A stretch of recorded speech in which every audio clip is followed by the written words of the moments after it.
Une équipe de choc. Le 15 au régime. Il est libre, le casque. Air ou pas Air? Mon cher iPad OLED. Lundi 27 février 2023. François Le Truelic. Benjamin Vincent. La quotidienne iWeek, épisode 339. Bonjour à tous.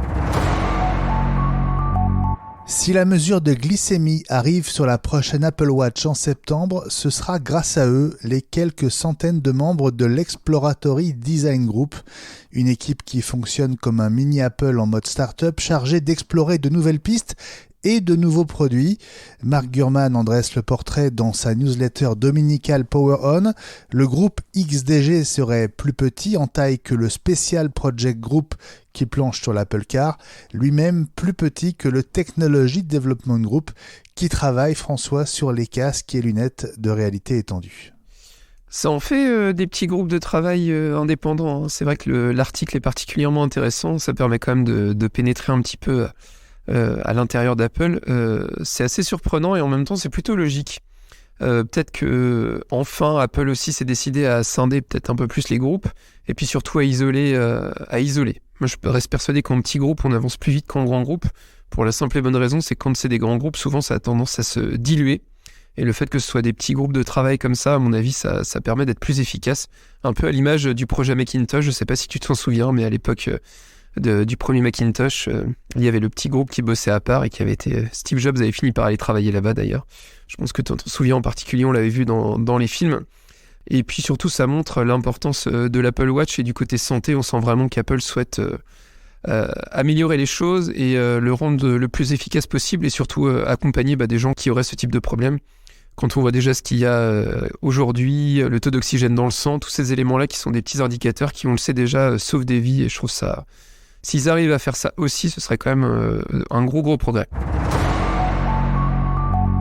Des changements internes seraient encore possibles sur l'iPhone 15 Pro Max, notamment sur le bloc de capteurs photo-vidéo, dont l'épaisseur sur certains rendus inquiète. Un régime n'est donc pas impossible. On parle aussi, François, d'un changement de fournisseur pour les composants liés à Face ID pour en améliorer la précision et en diminuer la consommation énergétique. C'est vrai qu'on voit que les rumeurs commencent à s'accélérer aussi du côté de ces nouveaux iPhones, pour la simple et bonne raison, c'est qu'on est déjà quasiment début mars. La présentation, c'est pour dans 6 mois. Alors ça paraîtrait assez surprenant qu'ils sont encore à la phase d'études et pourquoi pas au grand changement, parce que ça va venir vite. On sait que généralement la production va démarrer dans le courant de l'été, voire au début de l'été.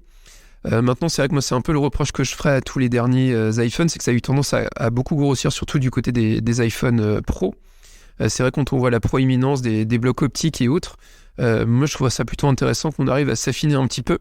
Les petits mock-ups qu'on a pu voir passer sont plutôt sympas. Alors moi je suis resté à l'iPhone 13, je suis pas passé à l'iPhone 14, même à l'iPhone 13 mini pour tout te dire. Et c'est vrai que voilà, je suis curieux de voir les évolutions parce que je pense vraiment sans doute m'équiper d'un iPhone 15 Pro, pas le modèle Max parce que je le trouve vraiment trop gros. Et c'est vrai que j'ai un iPad mini qui me sert beaucoup.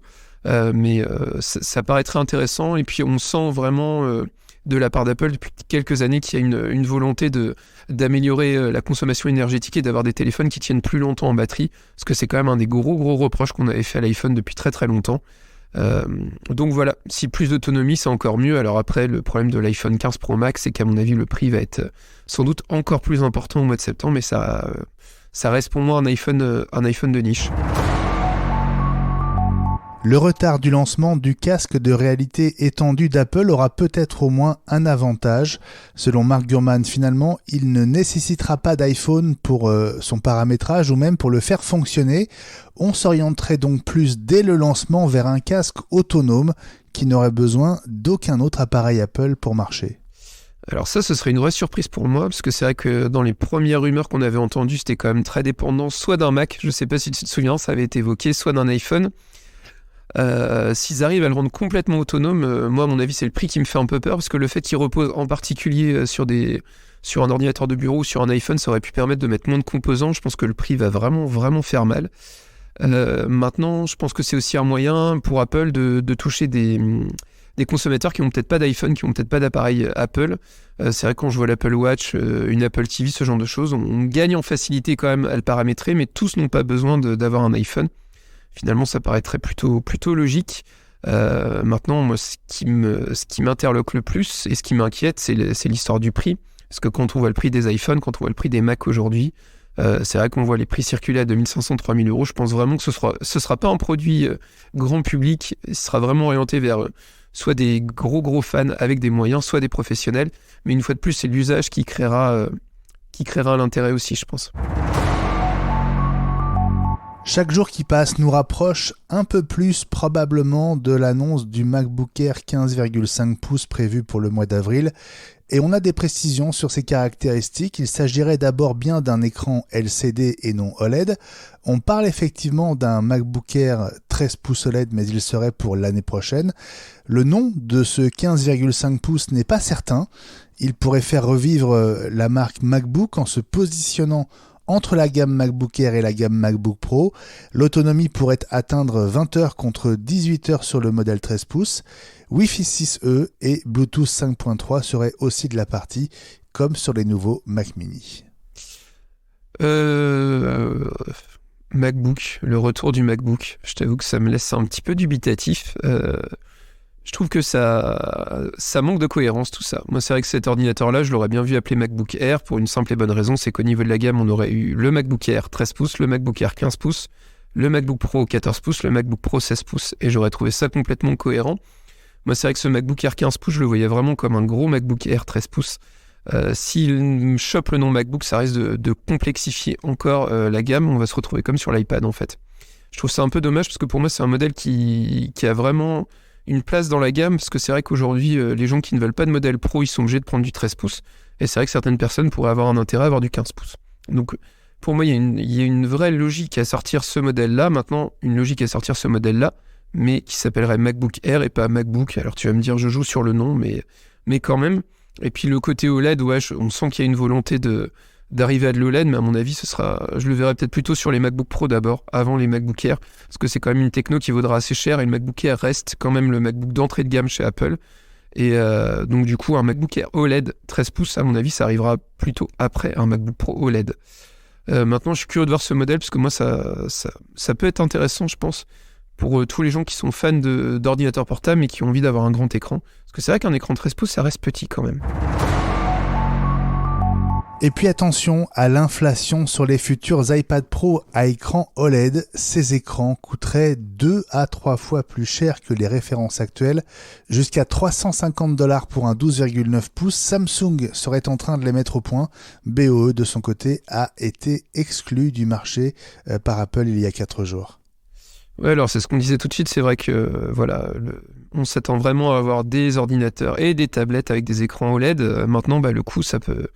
À mon avis, ça risque de faire mal, parce que quand tu vois $350 de plus, quand tu vois le prix de l'iPad Pro aujourd'hui, il est hyper cher. Alors, sauf à ce qu'Apple décide de sortir 2 gammes, une gamme avec des écrans mini LED et une gamme avec des écrans OLED, mais là, ça risque encore, une fois de plus, de complexifier la gamme. Maintenant, je suis curieux de voir le rendu, même si du côté de l'iPad Pro 13 pouces, je trouve que le rendu est plutôt sympa déjà aujourd'hui avec le mini LED, ce qui n'est pas le cas sur l'iPad Pro 11 pouces, qui mériterait lui par contre d'avoir un écran mini LED, mais c'est encore pas arrivé avec le modèle M2, on verra. Et puis ça fait toujours rire quand on voit que Samsung est un des plus gros créateurs, fabricants de produits pour Apple, enfin de produits d'écran, de mémoire, etc. On sait que c'est un des plus gros concurrents d'Apple, mais en même temps c'est un des plus gros fournisseurs aussi, donc c'est toujours drôle. Mais ouais, c'était le maître mot de cet épisode. Pour moi, mon inquiétude, c'est du côté des prix, parce que toutes ces technos-là, c'est bien joli, mais quand on rajoute des nouvelles technos, le prix risque d'augmenter aussi. Alors, tu as dit $350 de plus. Non, c'est $350 tout court, prix d'achat pour Apple d'un de ces écrans OLED de 12,9 pouces. Mais ce serait quand même 2 à 3 fois plus que ce qu'Apple paye aujourd'hui pour les écrans mini LED des iPad Pro. Ouais, déjà, tu t'imagines ce que ça représente quand même. Ça fait quand même un petit impact. Et sachant qu'il y avait déjà une augmentation du tarif des iPad Pro M2, je pense que cette techno-là, on l'aura pour les iPad Pro M3. Donc, on peut s'attendre quand même à une encore augmentation des prix quand ces nouveaux modèles sortiront. La quotidienne iWeek revient demain.